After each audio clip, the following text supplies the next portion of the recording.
ഞാൻ ഇത്രയും ചിരിച്ച് ഈ ഒരു ഇൻട്രോ പറയുന്നത് വേറൊന്നുമല്ല. ഞാൻ ഈ ഒരു താരത്തെ കാണാൻ വേണ്ടിയിട്ട് രാവിലെ വീട്ടിൽ നിന്ന് ഇറങ്ങിയതാണ്. രാവിലെ ഇറങ്ങി ഇദ്ദേഹത്തെ തപ്പി പിടിച്ച് ഇദ്ദേഹത്തിൻ്റെ സ്റ്റുഡിയോയിൽ ടാറ്റു സെൻറ്ററിൽ ചെന്ന്, ടാറ്റു എന്ന് പറയുമ്പോൾ മനസ്സിലായി കാണും, ഈ സീസണിൽ ബിഗ് ബോസ് സീസൺ 6 ഏറ്റവും കൂടുതൽ കോൺട്രവേഴ്സീസ് വന്നിട്ടുള്ള അല്ലെങ്കിൽ കണ്ടൻറ്റുകൾ കൊടുത്തിട്ടുള്ളൊരു താരമാണ്. ഇദ്ദേഹത്തിന് മുഖത്തിടിക്കാൻ ഭയങ്കര ഇഷ്ടമാണ്. ഇപ്പം തന്നെ മനസ്സിലാക്കണം ആരാന്ന്. റോക്കി ഭായ്, അസി റോക്കി കാ നമസ്കാരം. ഞാൻ ഇൻട്രോ കൂടി പോയിട്ടുണ്ടല്ലേ, കാര്യം ഞങ്ങൾ ഒത്തിരി കഷ്ടപ്പെട്ടു കേട്ടോ വീട് കണ്ടുപിടിക്കും. ബ്യൂട്ടിഫുൾ ആയിട്ടുണ്ട്. ആദ്യം തന്നെ അതിന് ഹാറ്റ്സ് ഓഫ്. കാര്യം കയറുമ്പം ഒന്ന് വെളിയിൽ നോക്കുമ്പോൾ നമുക്ക് ഒന്നും ഇല്ലാന്ന് തോന്നുന്നു, പക്ഷെ അകത്ത് കയറി വന്നപ്പം വണ്ടർ അടിച്ചു കേട്ടോ. ചോദിച്ചോ പറയാം 2 വർഷം ഇനി എടുക്കും, ഇനി പൂർത്തീകരിക്കാൻ. ഇത് നമ്മുടെ ഒരു പ്രോജക്റ്റാണ്. എപ്പോഴും പറഞ്ഞത് തന്നെ വീണ്ടും വീണ്ടും പറഞ്ഞാൽ കേൾക്കുന്നവർക്ക് ബോറാവുന്നതുകൊണ്ട് നമ്മുടെ പ്രേക്ഷകർ വേറെയാണ്, കുഴപ്പമില്ല. ഓക്കെ, ഇത് നമ്മുടെ ഒരു പ്രോജക്റ്റാണ്, ഒരു വൺ ലൈഫ് എന്നുള്ള പ്രോജക്റ്റാണ്. ഞാനും നമ്മുടെ അനു കൂടെയാണ് ഈ പ്രോജക്റ്റ്, അനു ജോസഫായിട്ട്. അപ്പം സോ നമുക്ക് ഇൻ്റർവ്യൂവിലോട്ട് പോവാം അല്ലേ? എന്നെ ഇടിക്കരുത് ദയവ് ചെയ്ത്.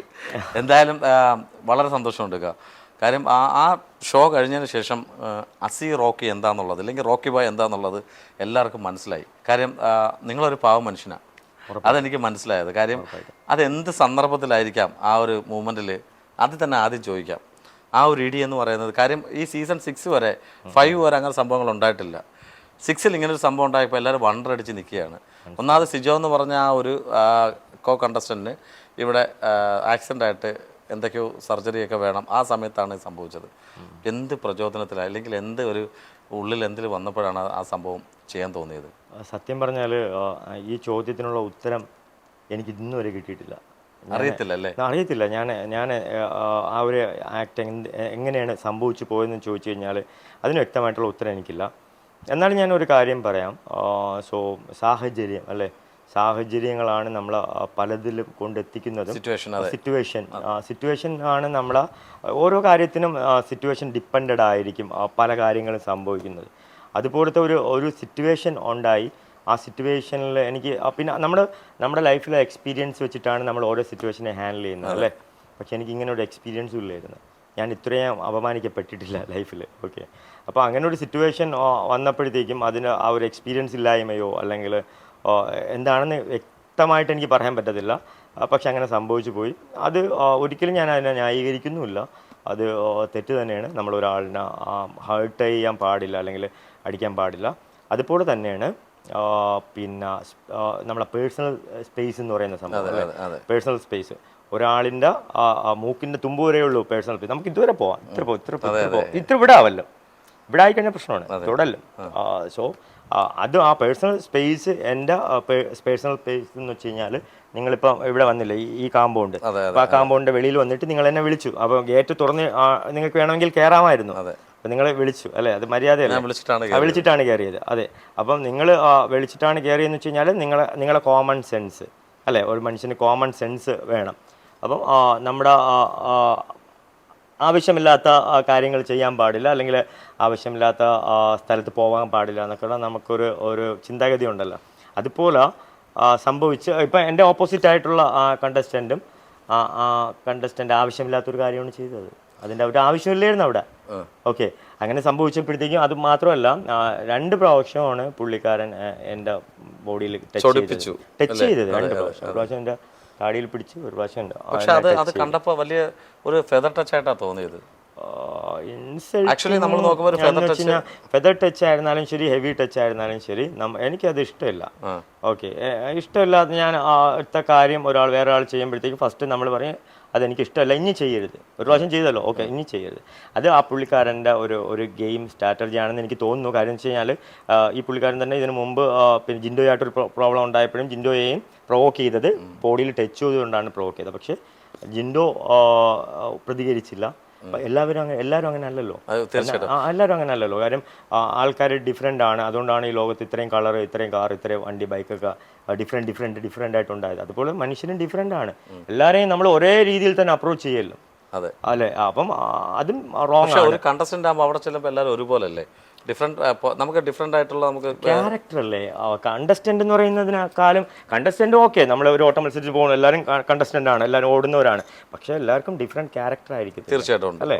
അപ്പം എൻ്റെ ക്യാരക്ടർ വേറെയാണ്, വേറെ കണ്ടസ്റ്റൻ്റ് ക്യാരക്ടറൊക്കെ വേറെയാണ്. നിങ്ങൾക്കത് ഇപ്പോൾ ഈ ബിഗ് ബോസ് ഷോ കാണുമ്പോൾ തന്നെ നിങ്ങൾക്കത് മനസ്സിലാവും. ഓരോരുത്തരും ഡിഫറെൻ്റ് ആണ്, ഞാൻ ഡിഫറെൻ്റ് ആണ്. അല്ല, അതിനകത്ത് ഡിഫറെൻ്റ് ആണെന്ന് പറയാൻ തീർച്ചയായിട്ടും ഉണ്ട്. പക്ഷേ നമ്മൾ അതിനകത്ത് കയറുമ്പോൾ കുറേ എഗ്രിമെൻറ്റ്സ് ഉണ്ട്. നമ്മൾ അവിടെ നാശനഷ്ടങ്ങൾ ഉണ്ടാക്കാൻ പാടില്ല, അതുപോലെ തന്നെ ബോഡി ടച്ചിങ് പാടില്ല, ഈ നമുക്ക് അതുപോലെ തന്നെ നമുക്ക് ഫിസിക്കൽ അസോൾട്ട് അതും ഒരിക്കലും പാടുന്നുള്ള കാര്യമില്ല. അതൊക്കെ എഗ്രിമെൻറ്റിൽ ഉണ്ടായിട്ടാണ് നമ്മളവിടെ കയറുന്നത്. പക്ഷേ ആ സമയത്ത് അതൊന്നും മനസ്സിൽ വരാതെ പെട്ടെന്ന് എനിക്ക് തോന്നുന്നു താങ്കൾ ഷോർട്ട് ടെമ്പേർഡ് ആണോ? ഒരിക്കലും അല്ല, എനിക്ക് മനസ്സിലായത് എന്നെ പരമാവധി, അതായത് ഞാൻ ക്ഷമിക്കുന്നതിൻ്റെ ഭൂമിയോളം ക്ഷമിക്കും, പക്ഷേങ്കിൽ അതിനപ്പുറമൊന്നും എനിക്ക് ക്ഷമിക്കാൻ പറ്റത്തില്ല. അതല്ല, ഒരു ഇൻസൾട്ടിങ്ങിൻ്റെ പരമാവധി നിങ്ങളത് കണ്ട ആ ഒരു ആക്ട് കണ്ടാൽ അറിയാൻ പറ്റും. ഞാൻ വഴക്കൂടിയിട്ടൊക്കെ ഉണ്ട് അവിടെ, ഇല്ലയെന്നല്ല, പക്ഷേങ്കിൽ ഞാനത് പ്രോപ്പർ വേയിലായിരിക്കും വഴക്കൂടുന്നത്, അല്ലേ, ജെന്യൂൻ ആയിട്ടായിരിക്കും ഫൈറ്റ് ചെയ്യുന്നത്. ഞാനിപ്പോൾ അഗ്രഷൻ ലെവൽ ഞാൻ കാണിക്കും, ഓപ്പോസിറ്റ് ആളും കാണിക്കും, പക്ഷേ ആ ഓപ്പോസിറ്റ് ആളിനെ ഒരു എന്തുവാ പറയുക, ഒരു ഇൻസൾട്ട് ചെയ്ത് ഒരു ചീള് കേസായിട്ട് കാണുന്ന രീതിയിലൊക്കെ നമ്മൾ പറയുമല്ലോ. അതായത് ഒരു ആക്ട് എനിക്ക് ഭയങ്കരമായിട്ട് എനിക്ക് തോന്നുന്നു, എൻ്റെ എല്ലാ കൺട്രോളും അവിടെ വെച്ച് കൈവിട്ട് പോയതാണ്. സോ ആ ഒരു ഫ്രാക്ഷൻ ഓഫ് സെക്കൻഡിൽ എന്താ സംഭവിച്ചെന്നുള്ള കാര്യം എനിക്ക് ഇപ്പോഴും വ്യക്തമായിട്ട് എനിക്ക് പറയാൻ പറ്റത്തില്ല. കാര്യം ഒരിക്കലും ഞാൻ ചെയ്യാൻ പാടില്ലാത്തൊരു കാര്യം തന്നെയാണ്, പക്ഷെ സംഭവിച്ചു പോയി. ആക്ച്വലി ഇപ്പം ആ ഇടിച്ചത് എന്തിനാണെന്നോ അല്ലെങ്കിൽ അത് നമ്മളത് ചെയ്തത് എന്തിനാണെന്നോ നമുക്ക് ഇപ്പോഴും ഇതുവരെ നമുക്ക് പിടി കിട്ടിയിട്ടില്ല എന്നുള്ളതാണ് താങ്കൾ പറയുന്നത്. എങ്കിൽ ചിലരുടെ വികാരമാണല്ലോ. ഇപ്പം ഞാൻ കേട്ട് സംസാരിച്ചുകൊണ്ടിരിക്കുകയാണ്, നിങ്ങൾ സംസാരിച്ചുകൊണ്ടിരിക്കുമ്പോൾ എൻ്റെ സ്വഭാവമായിരിക്കത്തില്ല നിങ്ങൾക്ക്, ഞാൻ പറയുന്നൊരു കാര്യം നിങ്ങൾക്ക് ചിലപ്പോൾ ഇഷ്ടപ്പെടുന്ന തരത്തില്ല. പക്ഷെ അവിടെ അതൊന്നും കണ്ടില്ല. അവിടെ പറഞ്ഞത് തുടരാന്ന് പറയുന്നു, എന്താ കുണുവാവെന്ന് പറയുന്നു. ആ കുണുവാവ എന്നുള്ള വാക്ക് ഇപ്പോൾ ഇവിടെ ഫേമസ് ആണ് പറഞ്ഞുകൊണ്ടിരിക്കുന്നത്. അപ്പോൾ അങ്ങനെ പറയുന്നു, പെട്ടെന്ന് ഒന്ന് താടി പിടിക്കുന്നു. എനിക്ക് തോളി തൊട്ടതിന് ശേഷം തോന്നുന്നു ഇടിക്കുന്നത്, അല്ലേ? അതെ, താടി പിടിച്ചപ്പോഴേ ഞാൻ പറഞ്ഞു എൻ്റെ ബോഡി ടച്ച് ചെയ്യല്ല. അത് സിജോ കാണിച്ചത് മോശമാണ്. ടച്ച് ചെയ്യലെന്ന് പറയുന്നത് ടച്ച് ചെയ്തത്. പക്ഷെ അത് ഒരു മനുഷ്യൻ പറയാണ് ടച്ച് ചെയ്യാൻ പാടില്ല, ചെയ്താൽ ഞാൻ അടിക്കുന്നു പറയുകയും ചെയ്തു. ഉണ്ട് ഒരിക്കലും അത് പറയുന്നത് ഞാൻ എത്ര പ്രാവശ്യം പറഞ്ഞു, എനിക്ക് തോന്നുന്നു ഒരു 5 പ്രാവശ്യത്തോളം പറഞ്ഞു. വേറൊരു കാര്യം നമ്മൾ അവിടെ ശ്രദ്ധിക്കേണ്ട ഒരു പ്രധാനപ്പെട്ട ഒരു പോയിന്റ് ഞാൻ പറഞ്ഞു, ഞാൻ ഒരിടത്തും പറയാത്തൊരു പോയിന്റാണ് ഇത്. കാര്യം എന്ന് വെച്ച് കഴിഞ്ഞാൽ ഈ ഒരു ഷോയിൽ ബിഹൈൻഡിൽ ഒരുപാട് ആൾക്കാർ പ്രവർത്തിക്കുന്നുണ്ട്, അല്ലേ? ഇതിൻ്റെ ഒരു അഗ്രഷൻ ലെവൽ നമുക്കിപ്പം ഒരു 1 2 3 എന്നുള്ള സ്റ്റെപ്പ് വെച്ച് കഴിഞ്ഞാൽ ഫസ്റ്റ് 1 നെക്സ്റ്റ് 2 3 എന്നുള്ളത് ഫിസിക്കലിലോട്ട് പോകുന്ന ഒരു സിറ്റുവേഷനാണ്.